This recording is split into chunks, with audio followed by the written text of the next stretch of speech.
అసలు అలా ఏం లేదండి. సెకండ్ హాఫ్ అయితే అసలు లైఫ్ నేర్పించేసింది.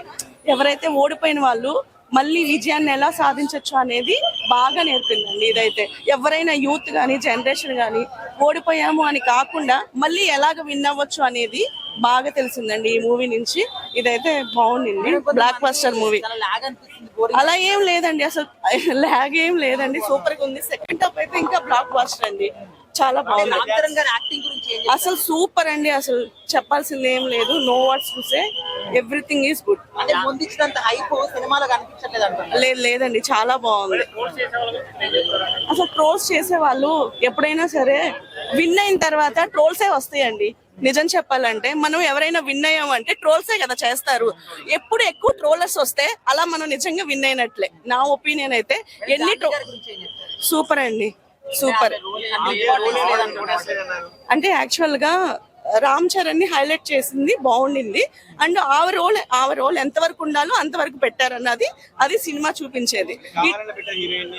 అలా ఏం లేదండి, ఈ ట్రోల్స్ అనేది విన్ అయ్యారు అనే ఆ ట్రోల్స్ వస్తాయి అంతే. విన్నర్స్ కి మాత్రమే ట్రోల్స్ అండి. సూపర్ అండి, 10/10 అండి, 100%. చాలా బాగుంది. నాకు ఎక్కువ రామ్ చరణ్ యాక్టింగ్ నచ్చింది, Jahnavi Kapoor acting okay. Last కి ఎమోషనల్ నాకు చాలా బాగా నచ్చింది. అంటే ఇప్పుడు సినిమా నుంచి ఏదో ఒకటి నేర్చుకుంటారు కదా, ఏం నేర్చుకుంటారు? అది కాలు పోగొట్టుకున్న పట్టుదల మాత్రం వదలలేదు, అది నేను నేర్చుకున్నా. బాగుంది, సాంగ్స్ కూడా బాగున్నాయి. నాకు ఎక్కువ రైరాడు ఇష్టం. ఓకే బాగుంది. కన్నీ సాంగ్స్ వచ్చాక హల్లెల్లో నాకు నచ్చలేదు. సినిమా వచ్చిన వాళ్ళకి బాగా ఎంజాయ్ చేయండి. అండ్ మీకు అర్థమైనవన్నీ ఇక్కడ ఈ వీడియోలో చెప్పండి. బోర్ కొట్టలేదు, లాస్ట్ కి ఒక్క సీన్ బోర్ కొట్టింది అంతే. బ్రిజ్లింగ్ నచ్చిందా? బ్రిజ్లింగ్ టైమ్ లో ఓకే బాగానే ఉన్నారు. నచ్చింది. కట్అవుట్ గురించి బాగుంది అండి. చాలా బాగుంది, అసలు పోల్చుకోలేకపోయాం. చాలా బాగుంది. నో బోరింగ్ అండి, చాలా బాగుంది, చాలా బాగుంది. హైలైట్ పాయింట్ అంటే రామ్ సార్ యాక్టింగ్, అదొక టాప్. ఇంకా తర్వాత ఏంటంటే Rahman sir background score super గా చాలా బాగుంది. మ్యూజిక్ అంతా చాలా బాగుంది, చాలా ఎంగేజింగ్ గా ఉంది. స్క్రీన్ ప్లే మేబీ కొద్దిగా బెటర్ గా ఉంటే బాగుంది అనిపించింది అంతే. అంటే సినిమాకి ముందున్న హైప్ అనేది థియేటర్ లో కనిపించలేదని కూడా కొంతమంది అంటున్నారు. అదేం లేదు, మాకైతే బాగానే అనిపించింది. యా, అంత బాగుంది. మ్యూజిక్ అసలు ఒక range. Heroine yeah glamour, only glamour కోసం థ్యాంక్ యూ. సెకండ్ హాఫ్ ఎక్కడ బోరింగ్ అన్నారు. లేదు బ్రో, బాగుంది. ఫుల్ ఎమోషనల్ అవుతుంది సెకండ్ హాఫ్. చాలా బాగుంది, చాలా బాగుంది. జాహ్నవి కపూర్ యాక్టింగ్ కూడా బాగుంది. రామ్ చరణ్ యాక్టింగ్ చెప్పుకోవట్లేదు, బాగుంది అంత బాగుంది, మొత్తం బాగుంది. Thank you. Talk block talk back negative అంతా నడిచారు. పెద్దతో దానికి రికార్డు బద్దలు కొట్టాడు. సెకండ్ హాఫ్ అంతా లాగ్ ఉందంటున్నారు, మరి ఏంటి? లాగ్ సినిమా అర్థం కావడానికి కొంచెం లేట్ అవుతుంది అంతే, అందువల్ల లాగ్ అనిపిస్తుంది. కానీ ఏం అర్థం కాదు, లాగ్ లేదు, ఏం no doubt. Blockbuster, fantastic. బాగా రంగస్థలమే బాగా చేశారు, అది ఇది అంటా ఉన్నారు. రంగస్థలం కూడా సరిపోదు, అలా చేశారు. పెద్ద బ్లాక్ బస్టర్ స్టోరీ కూడా, అంటే స్టోరీ 3 స్టోరీస్ అసలు భలే ఇన్స్పిరేషన్ గా అనిపిస్తున్నాయి. అంటే ఒకటి తర్వాత ఒకటి ఎలా చేంజ్ అవుతారు అనేది ఫెంటాస్టిక్ గా చూపించారు. 3 స్టోరీస్ బాగుంది.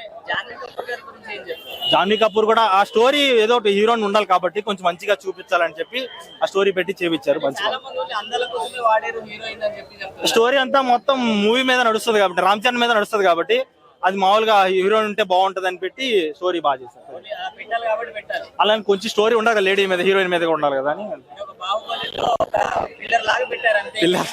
స్టోరీ ఉందన్న. అదేం లేదు, బాహుబలి పిల్లర్ కనిపించట్లేదు అంటున్నారా? లేదు, అది నెగిటివ్ టాక్స్ నడుస్తున్నాయో కానీ మీరు వచ్చి ఒక్కసారి చూస్తే అర్థమవుతుంది. మీరు బయట నుంచి ఎన్ని మాట్లాడినా ఏమి చల్లదు, ఒకసారి మూవీ చూస్తే అర్థమవుతుంది. అవును, అంటే లైక్ ట్రైలర్ కట్ చూస్తేనే అప్పుడు అర్థమైంది, అంతగా లైక్ బాగాలేదు. గ్రాఫిక్స్ మైనస్ పాయింట్ అక్కడ. మూవీ మాత్రం చూడొచ్చు. జాన్వీ కపూర్ క్యారెక్టర్ ఎట్లా ఉంది? అంత ఇంపార్టెన్స్ లేదంటున్నారు. లేదు, ఇంపార్టెన్స్ ఏం లేదు. లైక్ జస్ట్ హీరోయిన్ గా పెట్టారని బెటర్ అంతే, ఇంకేం లేదు అంతే. అని ఓన్లీ ఎక్స్పోజింగ్ కే పెట్టారు, ఇంకేం పెట్టలేదు. స్టోరీలో కూడా ముందు ఇచ్చిన హైప్ అనేది సినిమాలకు అనిపించట్లేదు. I mean only second half ఇంకా ఎమోషన్ ఇంపాక్ట్ చాలా బాగుంది. స్థలం కన్నా బెటర్ అసలు అంగస్థలం టాప్ అండి, ఇంకా దాంతో అయితే కంపేర్ చేయలేము. ఇంకా ఇంకా బుచ్చిబాబు ఏది పడితే కోసేస్తాడు, ఇంకా దీనిలో కూడా కోస్తారు, ఇంకేం చేయలేం. అంటే ఎక్కువ కనెక్ట్ అంటే అది హీరో కోసేయలేదు, అదే అంతే. ఏదో ఒకటి పోతే అలవాటు కదా, మరి రామ్ చరణ్ గారు నాలుగు అది మీ మూవీ చూస్తేనే మీకు అర్థమవుతుంది ఎందుకు వస్తారు. అంటే పర్ఫెక్ట్ గా సూట్ అయిందా సీన్ కి, ఎందుకు కట్ చేస్తున్నా. యావరేజ్, బిలో యావరేజ్ కాదు, అబవ్ యావరేజ్ అంటే. సినిమా మొత్తంలో హైలైట్ అంటే ఏ పాయింట్? సినిమా మొత్తం హైలైట్ అంటే ఏం చెప్తా, రామ్ చరణ్ కాదు, రామ్ చరణ్ అనుకో, కాదని కాదు. ఆబ్వియస్లీ రామ్ చరణ్ యాక్టింగ్ అయితే చింపేసింది. Main thing Ram Charan acting అయితే చాలా బాగుంది. అందులో మెయిన్ పాయింట్ ఏంటంటే కుస్తీకి జంప్ అవుతారు కదా, ఆ మూమెంట్ చాలా హిట్ అయింది, అది చాలా బాగుంది. కుస్తీ ఎక్కువ హిట్ అయింది, కుస్తీ చాలా బాగుంది.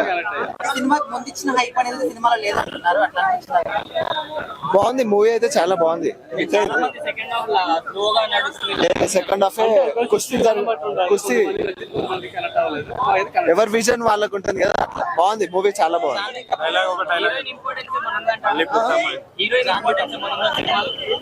అంటే హీరోయిన్ కంటే లైఫ్ మ్యాటర్స్ వల్లనే చాలా బాగుంది మూవీ. చాలా బాగుంది. ఇలాంటి సినిమా చూడడానికి మళ్ళీ పుడతామా ఏంటి?